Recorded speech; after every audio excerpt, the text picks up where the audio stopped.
Abra sua Bíblia em 1 Pedro, primeira carta de Pedro, capítulo 5, versículos 8 e 9.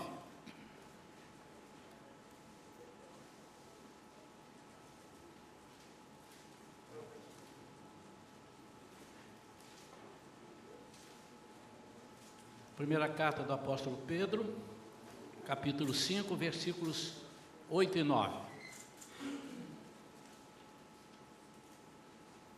Sede sensatos e vigilantes.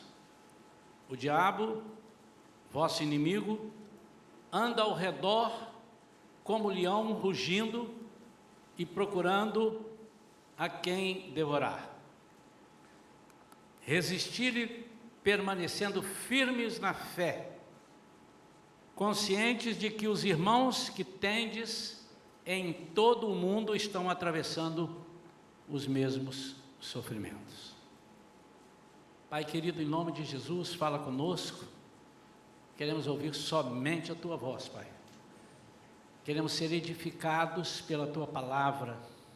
Estamos aqui, Senhor, para aprendermos mais de Ti. Ajuda-nos a sair de ciladas.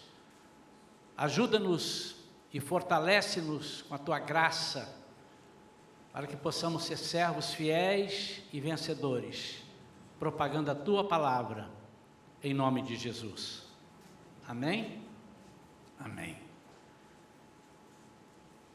Primeiramente, uma explicação, onde diz que o diabo ruge como leão. Não, ele não ruge como leão. Como o leão faz, o diabo faz. É isso que ele está dizendo. Como o leão dá a volta, procurando pegar a sua presa, assim o diabo fica dando volta. O diabo não ruge como leão. O único que ruge como leão é o leão da tribo de Judá, que é Jesus. É só questão de entendimento. Eu quero falar nesta manhã sobre... O título da mensagem é Baixando a Guarda. Eu estou perguntando, baixando a guarda? Que poderia ser traduzido também, perdendo o entusiasmo, descuidando da vigilância.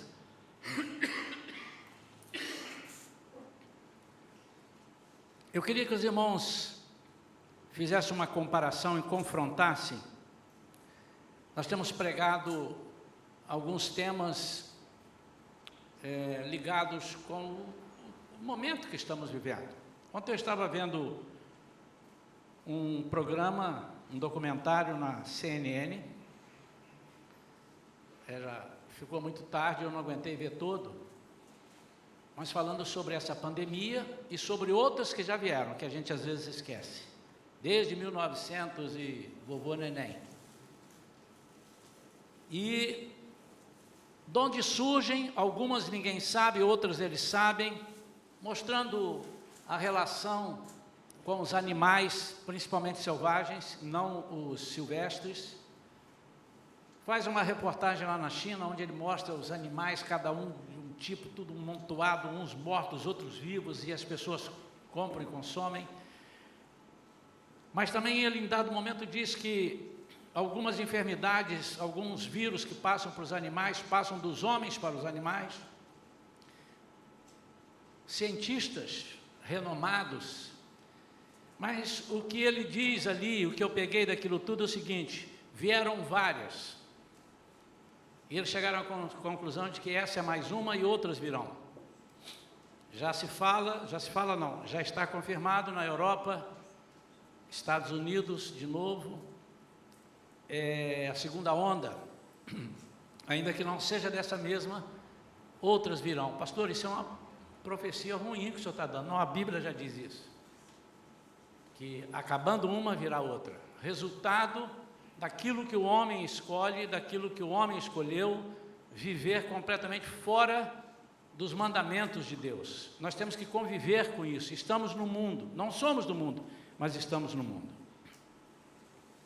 E eu queria que os irmãos relembrassem comigo. Quantos lembram aqui, há 7 meses atrás, quando começou, demos a notícia, para tudo.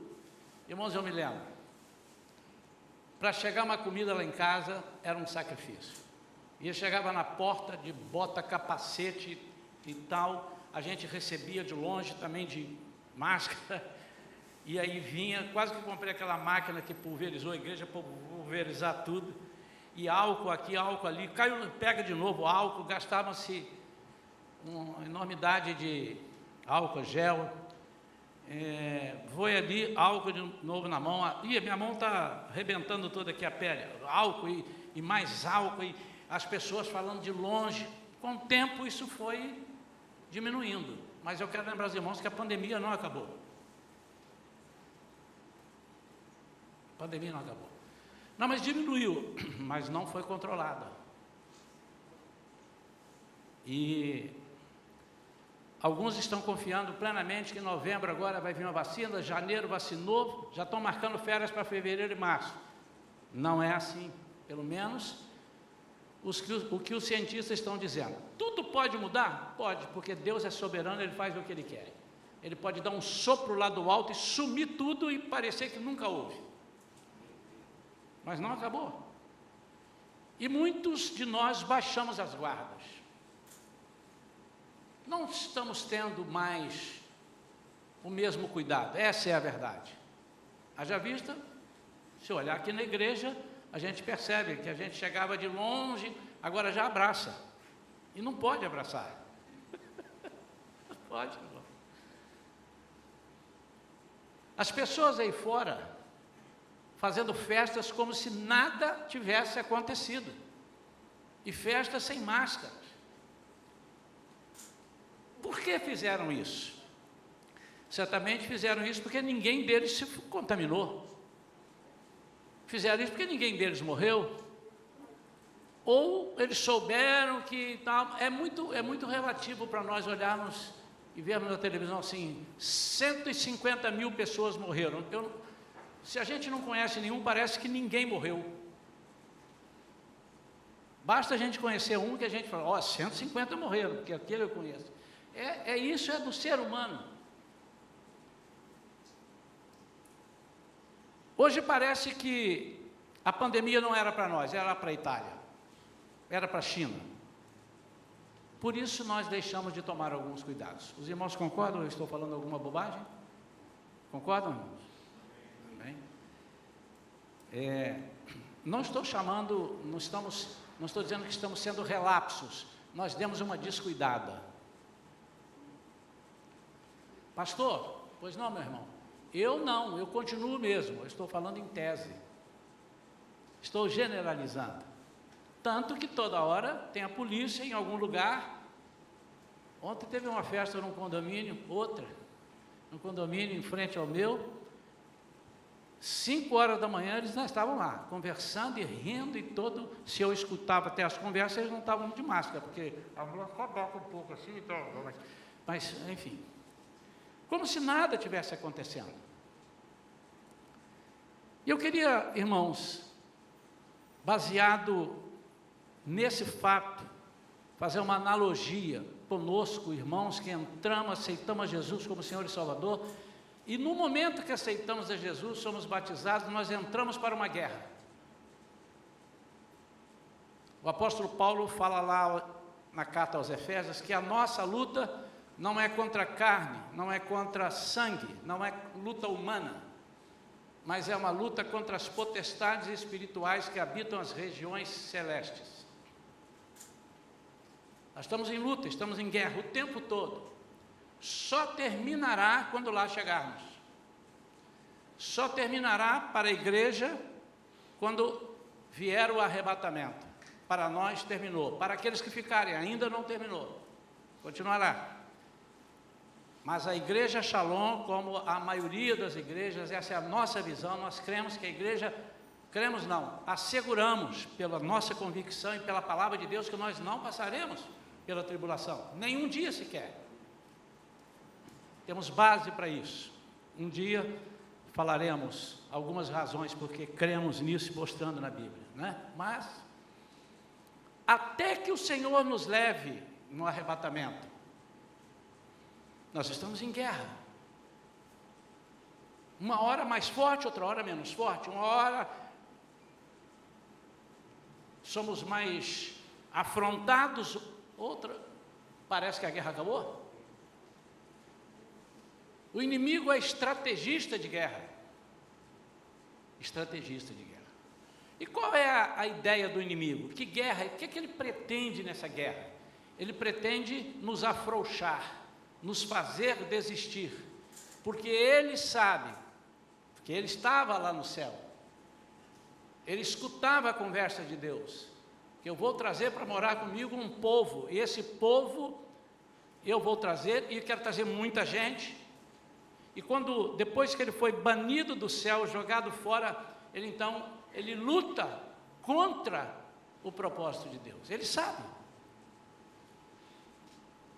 Então o problema maior não é deixar de lutar, mas o problema maior é que quando nós, em meio à luta, nós baixamos a guarda. Um dia eu estava vendo um documentário sobre um certo lutador de MMA, acho que é MMA, e diz que ele tripudiava, ele entrava, baixava a guarda, ele já estava na luta, e ele fazia assim para o camarada, o camarada dava um soco, ele fazia assim e ria, até que um dia ele levou uma no queixo, que ele caiu e só levantou depois que acabou a luta mesmo, depois do, como diz o mineiro, onoceu anecotô, estava não sei aonde. Havia um outro boxeador que também fazia isso, ele entrava, em vez de ele ficar se protegendo, em dado momento ele baixava a guarda, até que um dia ele também levou. O maior problema então não é que não vamos entrar em luta, não, o maior problema é quando nós estamos na luta e achamos que a luta está ganha, e aí baixamos a guarda. Eu quero nesta manhã falar sobre por que alguns baixam a guarda, o que acontece por baixar a guarda e o mais importante, qual é a cura para isso? O que fazer? Qual é a cura? Qual é a solução? Qual é o antídoto que Deus nos dá para que não baixemos a guarda mesmo em situações terríveis? Então, o fato de baixar a guarda, e aí quando eu vou falar agora sobre a nossa vida com Deus, sobre o nosso servir a Deus, sobre a nossa missão, a igreja está estudando uma vida com propósitos, na Esforce, e nós não estamos aqui por acaso, nós estamos aqui por um propósito de Deus, e esse propósito ele se divide em propósitos nossos, né? E se estamos aqui porque Deus nos colocou e cremos que foi isso, quando nós baixamos a guarda, nós podemos demonstrar algumas coisas. Eu queria que na medida que eu fosse falando sobre a nossa missão aqui e como baixamos, e o que acontece como baixamos, o resultado disso, os irmãos vão começar a identificar, de repente identifica até pessoas que vocês conheceram, né? Mas a intenção não é apontar para as pessoas que vocês conheceram, mas era apontar para dentro de nós, que aquilo que acontece com os outros pode acontecer conosco. Na medida que estamos caminhando assim, eu queria que você fosse comparando com a pandemia. Estamos há 7 meses, você vai comparando com a pandemia e vendo se mais ou menos não é isso. O fato de baixar a guarda, todo mundo sabe o que é baixar a guarda, né? Baixou a guarda. Jogou a toalha. Ou jogou a toalha, ou essas coisas que nós vamos falar. O fato de baixar a guarda pode demonstrar pelo menos 3 coisas. Você pode arranjar a quarta, a quinta, mas pelo menos 3 coisas. A primeira coisa pode demonstrar um excesso de confiança. Achar que não precisa de pessoas para ajudá-lo. Eu estou numa guerra, eu estou tão confiante, eu sei quem eu sou, que eu não preciso de ninguém. Isso é soberba espiritual. A igreja de Cristo passa, sempre passou e passará por soberba espiritual. Pastor, isso não é bíblico. É perfeitamente bíblico. Eu não falaria uma coisa aqui que é da minha cabeça. Aí eu diria, eu suponho, eu penso, mas eu afirmo, baseado na igreja, das 7 igrejas da Ásia, você vai ver ali que algumas igrejas continuem, a de Laodiceia é uma dessas. E uma explicação aqui para os irmãos, não existe hoje a igreja de Laodiceia, a igreja de Filadélfia, existe dentro das igrejas, ao estudar Apocalipse você vai entender isso, pessoas da Laodiceia, pessoas da Filadélfia, pessoas de Sardes, mas a igreja que vai subir é a igreja de Cristo. Você não vai olhar assim e falar, lá, subiu aquela igreja ali, ó, aquela cor azulzinha, aquela era a Filadélfia, e ficou aquela ali, aquela amarela, aquela ali era a Laodiceia. Não existe isso, irmãos. Dentro de igrejas sérias, subirão e ficarão pessoas. Está em Apocalipse, está explicado. E a soberba espiritual acontecerá até lá, para que se cumpra a palavra de Deus.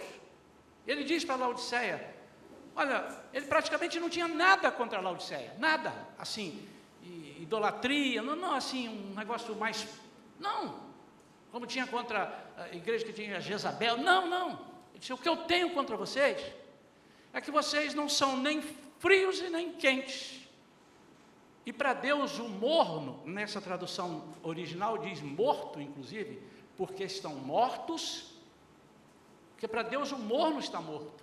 Ele disse, eu vomitar-te-ei da minha boca. Mas a soberba vem a seguir que ele diz assim, porque dizes, eu sou rico, ou sou rica, a igreja, e nada tendes, vocês não têm nada, é soberba. Mas a soberba espiritual, ela pode e alcança pessoas, quando nós achamos que nós não precisamos de oração, que nós não precisamos de ajuda, que sabemos, até porque somos crentes há muito tempo, às vezes pensamos assim, eu já sei como é que funciona, eu conheço a Bíblia, o diabo também conhece, ele só não se converte, mas ele conhece, e às vezes conhece mais do que muitos crentes. Em Josué 7, versículos 3 e 4, fala de um episódio semelhante a esse aqui, quando Josué, depois de ter vencido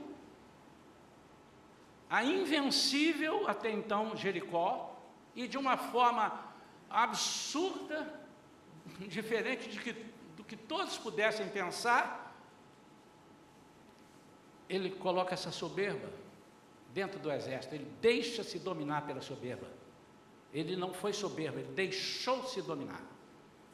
Quando algum dos seus comandantes pergunta assim, olha, agora nós vamos enfrentar Ai, uma cidadezinha pequenininha, não vamos cansar o povo todo, não vamos levar o povo todo, deixa o povo quieto, vamos levar entre 2 a 3 mil pessoas. E ele concordou, leva 2 a 3 mil pessoas. Levaram uma corrida da cidade, 30 e poucos israelitas, judeus foram mortos. Josué ficou passado com aquilo, mas por causa deles acharem que não precisavam. Há momentos que o muito para Deus não é bom. Gideão, você tem muita gente aí, 22 mil, vocês vão ganhar essa guerra, vão dizer que são vocês. É um tipo de soberba.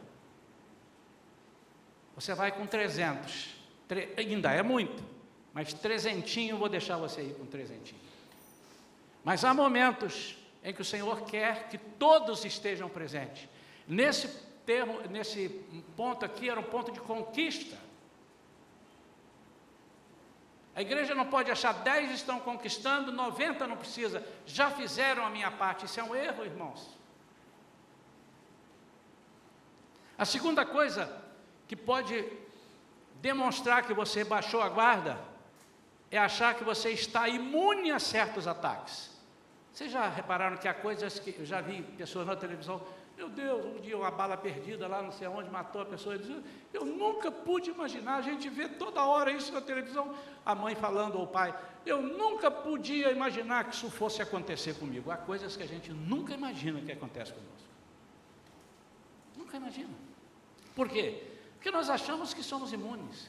E um erro é quando nós falamos assim, eu sou servo de Deus, essa coisa não pega em mim. Há coisas que não pegam e há coisas que precisam pegar. Primeiro, para te arrumar, se for o caso, consertar. Segundo, para te forjar uma pessoa forte, uma pessoa destemida e valente. Então, isso, ele vem em termos de treinamento, mas muitas vezes nós achamos, eu posso entrar num formigueiro descalço que a formiga não vai me morder, porque eu sou servo de Deus, e diz que nada me pega, eu vou andar no meio do mato, a cobra não vai me morder, porque a Bíblia diz, eu vou agora ter uma enchente, eu vou botar o pé em cima d'água e vou andar, porque a Bíblia diz que Pedro andou, você não é Pedro, o contexto era outro, e há coisas que acontecem a nós, porque nós achamos que não aconteceria. Terceira coisa que pode demonstrar quando você baixa a guarda, é quando a gente desdenha do problema. Faz pouco. Por que a gente desdenha do problema? Porque a gente não conhece as ciladas do inimigo. Em Efésios capítulo 6, versículos 10 a 11, o apóstolo Paulo diz que nós temos que estar atentos. Coloca na tela, por favor, o versículo 10 e 11 de Efésios 6. Concluindo, fortalecei-vos no Senhor e na força do seu poder. Olha o 11. Revesti-vos de toda a armadura de Deus para poderes ficar firmes contra as ciladas do diabo. Firmes contra as ciladas do diabo. Significa que as ciladas do diabo podem nos apanhar, por isso nós precisamos ficar firmes. Isso eu chamo de facilitar as coisas para o inimigo. Deus levantou um homem para libertar o seu povo na época dos juízes. Ele levantou um homem chamado Sansão.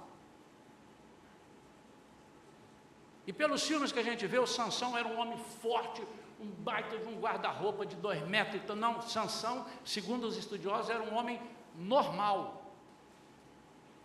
O que ele tinha de anormal é um cabelo muito grande, que também a força não era no cabelo, era um propósito do cabelo.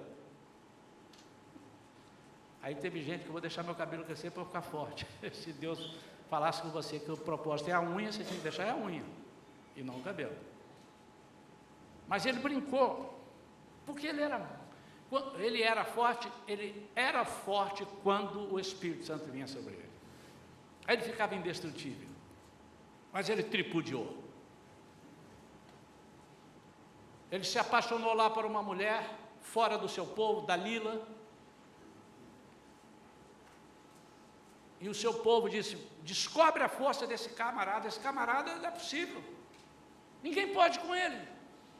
E amarravam, e ele estourava. Não vamos falar a história de Sansão, porque até as criancinhas conhecem, né? Mas até que uma hora ele falou assim, já que eu estou arrebentando muito, o perigo é o já que, viu, irmãos? Já que eu estou, já que eu vou à igreja toda semana, já que eu oro muito, já que eu faço parte do grupo de oração, já que eu isso, eu sou aquilo, o inimigo não vai poder comigo. Eu vou dizer para Dalila qual é. E quando ele disse, ele dançou. Dançou, porque ele revelou aquilo que não era para ser revelado, e o inimigo tem ciladas. Agora, isso demonstra, mas por que as pessoas fazem isso? Demonstra isso, que eu posso ter um excesso de confiança, que eu posso achar que eu sou imune a certos ataques, e que eu posso desdenhar do problema. E por que alguns baixam a guarda? Eu estou lutando, mas por que você resolveu baixar a guarda, camarada? O que te fez baixar a guarda? Primeiro caso é porque as pessoas, essas que baixam a guarda, não estão dispostas a gastar muito tempo em investir nas coisas do reino.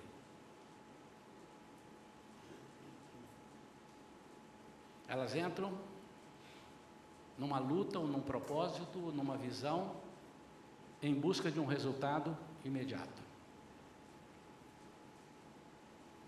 Mas às vezes ele escolheu plantar abacate. O outro escolheu plantar o que? Uma fruta que nasce rápido aí. Fala aí para mim alto aí que eu não estou lembrando. Hein? Morango, nasce rápido. Abacate parece que são 20 anos, é isso? Tem uma fruta que são 20 anos para nascer. Mas se Deus te deu para plantar essa fruta de 20 anos, você não pode querer que ela nasça em 1 ano. Deus tem um propósito para você nessa fruta de 20 anos, de 10 anos. Então as pessoas às vezes baixam a guarda porque eles entram com promessas humanas e não promessas de Deus. Com pessoas que dizem, não, você vem para Jesus e os seus problemas acabaram. Começaram. Pastor, então eu não vou para Jesus, porque meus problemas vão começar. Sim, mas sem Ele eles vão existir, sem Jesus eles vão existir e você não tem saída. Mas com Ele os seus problemas existirão, mas em todas as lutas você vai dizer, eu sou mais que vencedor por aquele que me amou. Eu posso todas as coisas, eu posso ser fraco, eu posso ser forte, eu posso ser rico, eu posso ser pobre, eu posso todas as coisas naquele que me fortalece.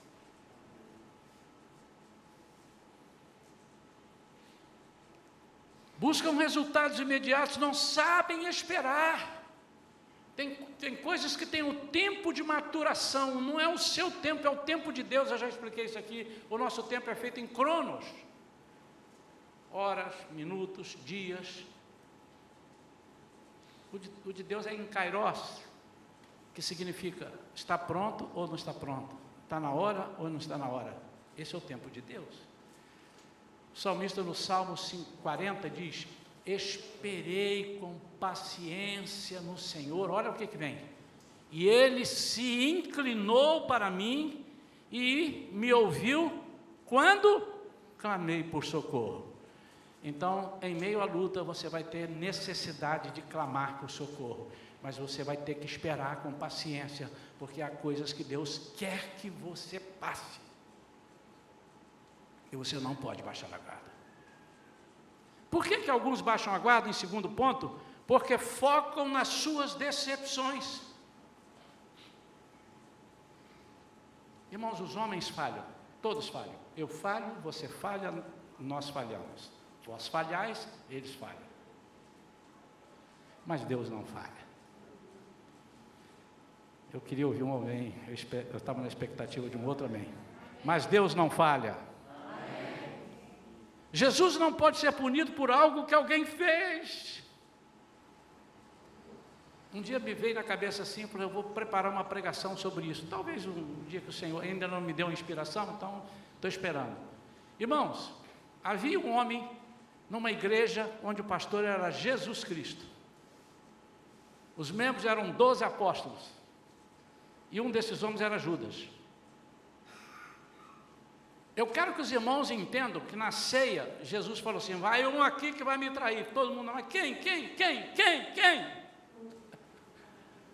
Aí depois eles veem que Judas vende Jesus, entrega Jesus, vende nesse sentido, por 30 moedas. Que decepção. Se fosse hoje, será que uns 3 ou 4 dizem, não vale a pena servir? Pô, no meio de nós, o cara andou conosco, quando Jesus enviou 2 a 2, 12, 2 a 2, e depois 70, 2 a 2, ele estava lá, e o que foi parceiro dele disse assim, miserável, o cara estava comigo, não vale a pena. Às vezes, amados, nós baixamos a guarda porque nós focamos nas nossas decepções. Não, você quer saber? Não vale a pena. Aí eu baixo a guarda. Porque eu me decepcionei, mas você vai se decepcionar.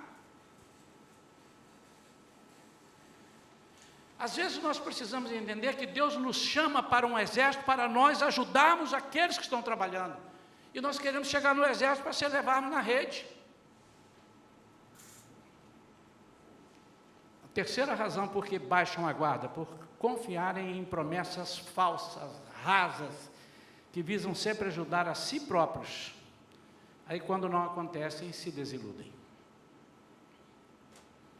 Conheci uma pessoa, é ainda muito amiga nossa, e foram criados na igreja, ela e o namoradinho dela, casaram na igreja, mas aquele casal que você olhava assim e disse, que casal?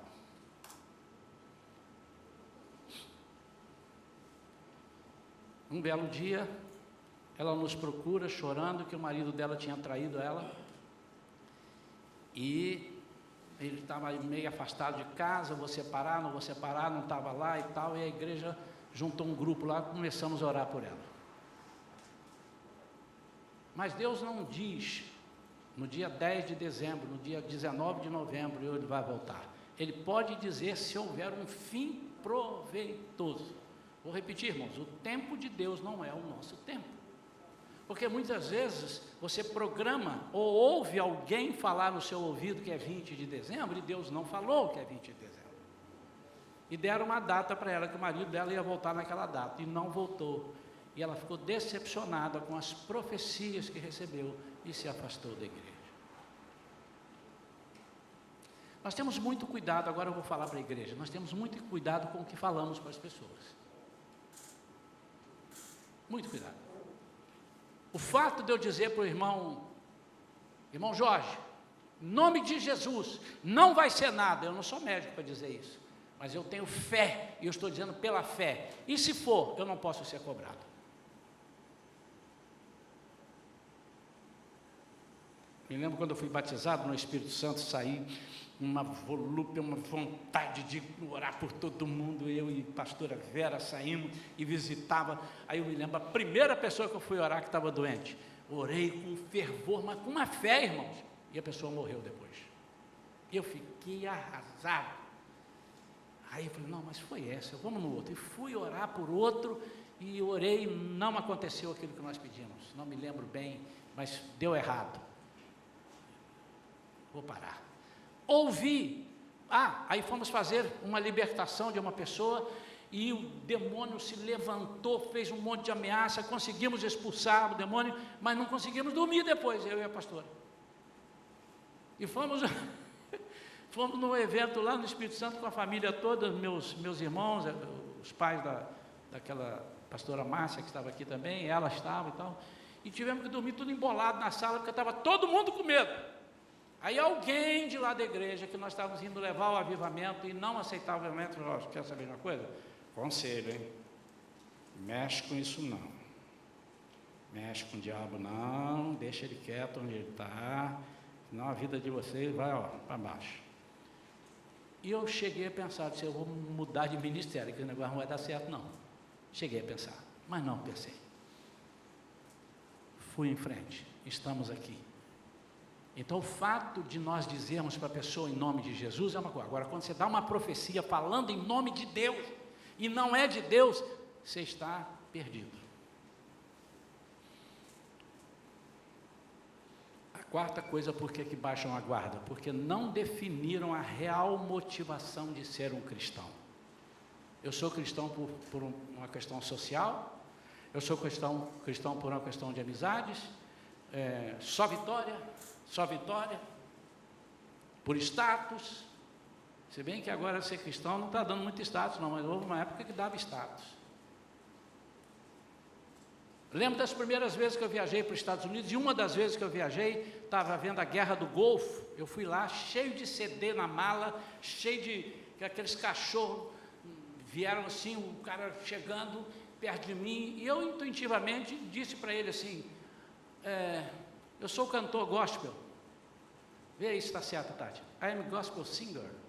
Está certo, Chicão? Aprendi muito com o Chicão nas viagens já. Eu sei falar hot dog, hambúrguer.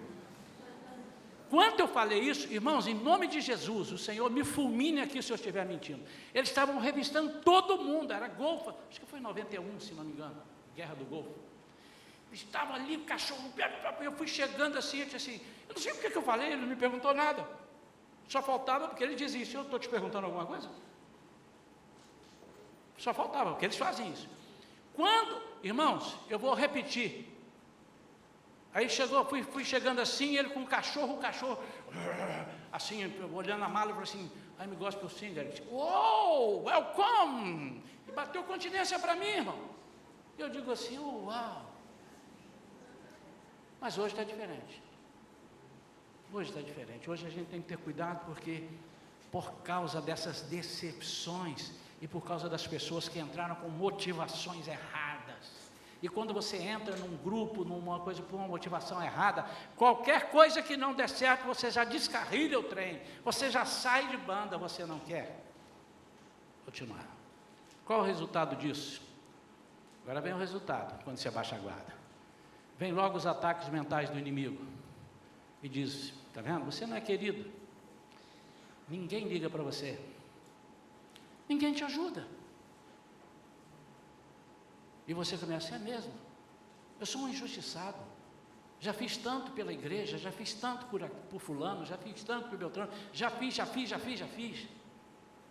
Lá em 1 Reis 19, a parte B do versículo 10, Elias estava na caverna solitário. Vamos ver o que ele falou.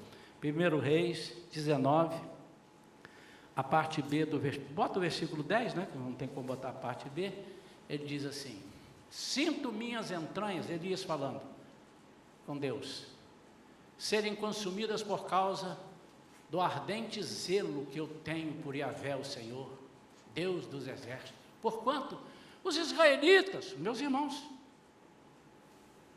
abandonaram a tua aliança, Senhor, destruíram os teus altares e mataram os teus profetas ao fio de espada, e eu fiquei solitário, restou somente eu, e agora procuram aqui também tirar a minha vida.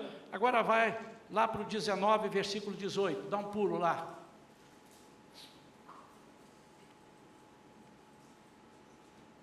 Mas pouparei em Israel 7.000 homens, todos os joelhos que não se dobraram diante de Baal, e todos aqueles cujas bocas não reverenciaram suas imagens beijando-as. Deus estava dizendo assim, você não está sozinho não, Elias, tem mais 7.000. Às vezes nós achamos que nós estamos sozinhos, fomos injustiçados, tem muita gente sendo injustiçada. Eu não quero nem me referir aos missionários, que estão lá nos países islâmicos, esses eu não quero nem falar, irmão. Esses eu não quero nem falar. O resultado disso, segunda coisa, é que você vê milagres acontecerem com as pessoas, mas não consegue alcançar para a sua vida. É desalentador isso, quando você vê pipocar, não acerta em você, aí você diz, eu sou miserável, eu realmente não... Aí você baixa a guarda, aí você tinha baixado a guarda, você vai ver que isso não vai acontecer. Lembro que nós estávamos fazendo campanhas para batismo com o Espírito Santo, visitávamos as igrejas, falando sobre os dons do Espírito Santo, numa época que a igreja nos enviou para isso, a igreja da qual eu era.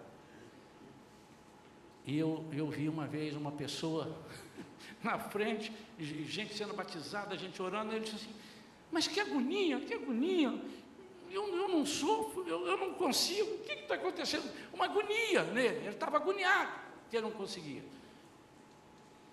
Eu não sei, mas esses casos podem ser porque a pessoa não está totalmente aberta por aquilo. Ele baixou a guarda em algum momento, e Deus está vendo que ele está com a guarda baixada. Terceira coisa, como resultado, você deduz que não vale a pena fazer o que estava fazendo no início do seu fervor. Aí você baixa a guarda, fica morno, como diz em Apocalipse 3, 15 e 16. São estéreis, são pessoas sem frutos. Isso nos faz pensar que não vale a pena, que as coisas não são bem assim como a Bíblia fala. Irmãos, eu já ouvi isso. A Bíblia falou isso, mas isso era lá para Mateus, Marcos, Lucas, João, para Paulo. Hoje não. Irmãos, eu já vi pastores dizendo isso. Que isso, irmãos? Não, os milagres cessaram. Uau, os milagres cessaram. Há pastores, são chamados de cessacionistas, de cessar. Quarta coisa, por conta disso você vai procurar ombros que compreendam suas críticas. E acaba encontrando, porque sempre vai haver um descontente no reino de Deus. Quando o povo de Deus saiu do Egito em direção à terra prometida, diz a Bíblia que veio com eles uma mistura de gente. E essa mistura foi que desencaminhou muita gente de Deus. Porque eles falavam do que eles não criam. E eles exerciam uma influência para aqueles que deveriam exercer neles. Você vai acabar encontrando, porque sempre vai haver descontente no reino de Deus. Sempre você vai achar um ouvido massacrado. É o joio no meio do trigo. A Bíblia diz que o joio está no meio do trigo, e está. E você não pode ceifar o joio. Quem vai ceifar é Jesus na época certa. E o que é o joio? Ele parece com o trigo. Ele é igual ao trigo, mas ele não é trigo. Sabe qual a diferença do joio para o trigo? É a semente.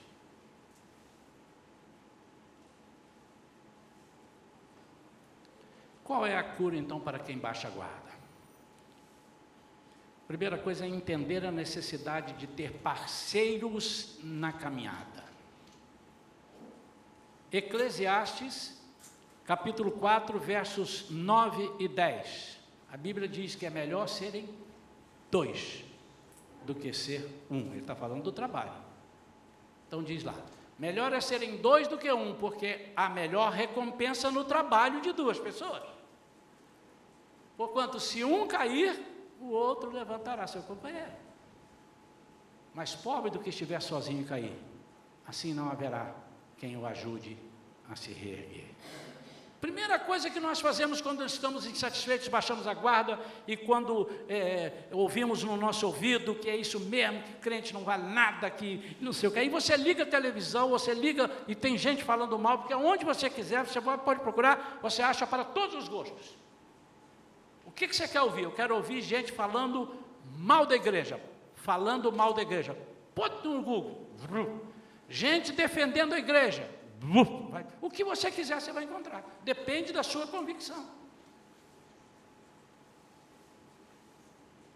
Aí você isola-se. Há pessoas que não aceitam ajuda.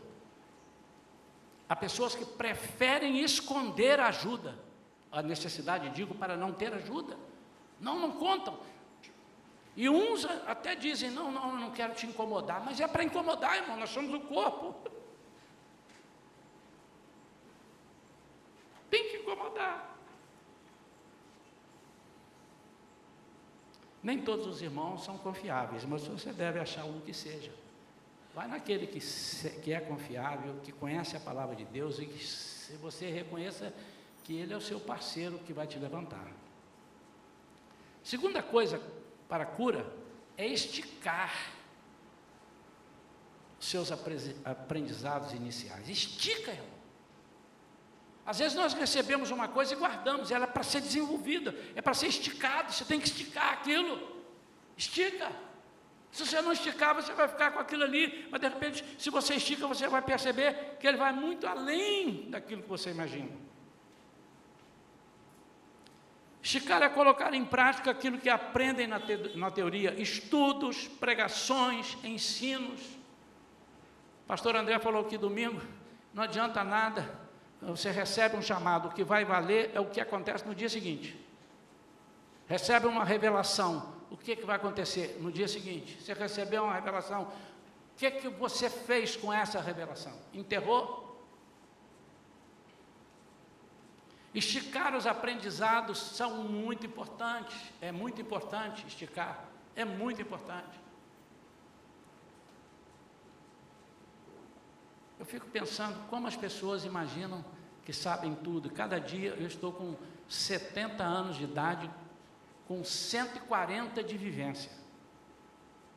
70 com 140 de vivência, que eu já vi coisas, irmãos, que eu não digo que Deus duvida, porque Ele sabe todas as coisas, mas a gente tem mania de ouvir coisas que até Deus duvida, né? Mas eu já vi, então eu tenho assim uma rodagem muito grande, eu já vi muita coisa esquisita, mas eu estou sempre aprendendo, e nós julgamos que não precisamos. Eu fico triste de saber que 100 pessoas vêm à igreja e 40 vão para o esforço, onde nós vamos desenvolver, vamos aprender novas coisas. É importante aprender. Por quê? Porque Jesus disse, vocês erram porque não conhecem. E por último, desenvolver um treinamento pessoal de confiança em Deus e em suas promessas, entender que Deus nunca nos desampara. Agora eu vou soltar aqui alguns textos. Eu peço desculpa a Valentina que eu não passei antes, mas ela é rápida como uma lebre. Salmos 145, 18 e 19, Salmo 145, são versículos para você anotar, você anote aí, eu preciso que você anote isso, faça alguma coisa. Diz assim: o Senhor está junto de todos aqueles que invocam seu nome, de todos que clamam por sua presença com sinceridade. E o versículo 19 diz: assim ele realiza os desejos daqueles que o reverenciam, ouve-os clamar por socorro e os salva. Agora Romanos 8, 38, 39, isso é mais conhecido do que andar para frente, né? Romanos 8, 38 e 39, diz assim: portanto eu estou seguro de que nem morte, nem vida, nem anjos, nem demônios, nem o presente, nem o futuro, nem quaisquer poderes, nem altura, nem profundidade, nem qualquer outra criatura poderá nos afastar do amor de Deus que está em Cristo Jesus, nosso Senhor.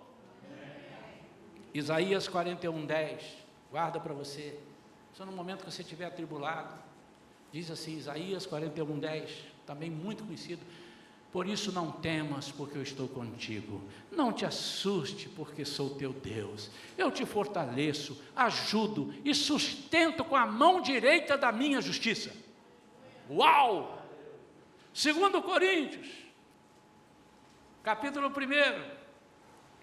versículos 3 e 4, 2 Coríntios, segunda carta de Paulo aos Coríntios, diz assim: bendito seja o Deus e Pai de nosso Senhor Jesus Cristo, Pai das misericórdias e Deus de toda consolação. Versículo 2 diz: que nos consola em todas as nossas tribulações, para que também sejamos capazes de consolar os que passam por qualquer tribulação, por intermédio da consolação com que nós mesmos somos consolados por Deus. Esse é o versículo chamado versículo da consolação.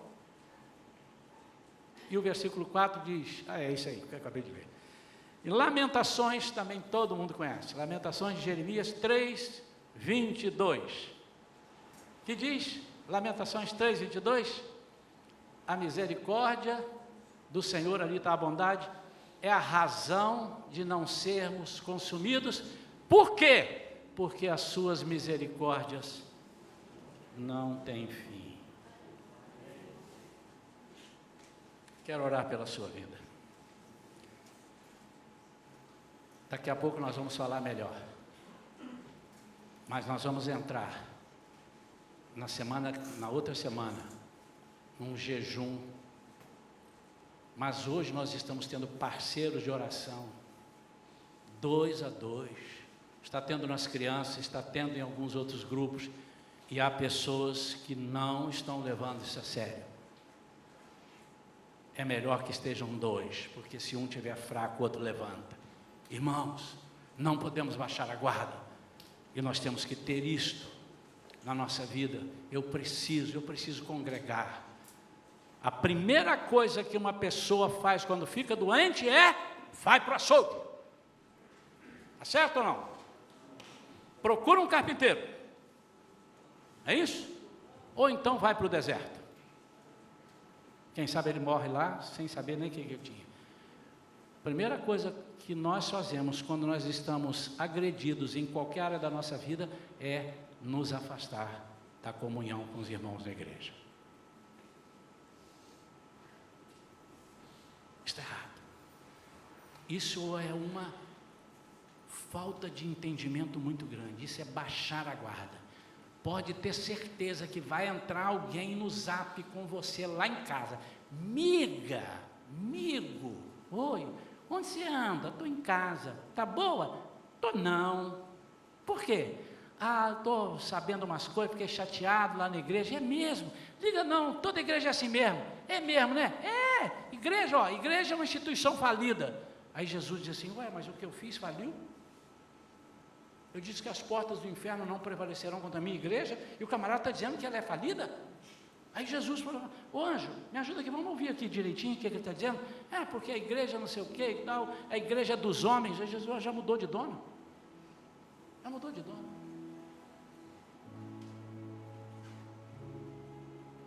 Se você está fraco e não aceita ajuda, você corre o risco de morrer de fome espiritual. Você não vai aguentar em pé. Eu ficaria muito triste se os irmãos soubessem que eu estou precisando de ajuda e não me perguntassem se eu preciso de ajuda. Mas eu seria um tolo, precisando de ajuda, ficar lá em casa quietinho, dizendo, não vou contar para ninguém, porque pastor não pode ter ajuda, pastor não erra. Isso é tolice. Eu estou pastor, mas eu sou um servo de Deus, igualzinho a todos, e todos nós somos iguais perante o Senhor, e todos nós carecemos da ajuda de Deus. Se você se agarrar no seu orgulho espiritual, na sua soberba espiritual, você vai correr o risco de morrer mais cedo do que imagina.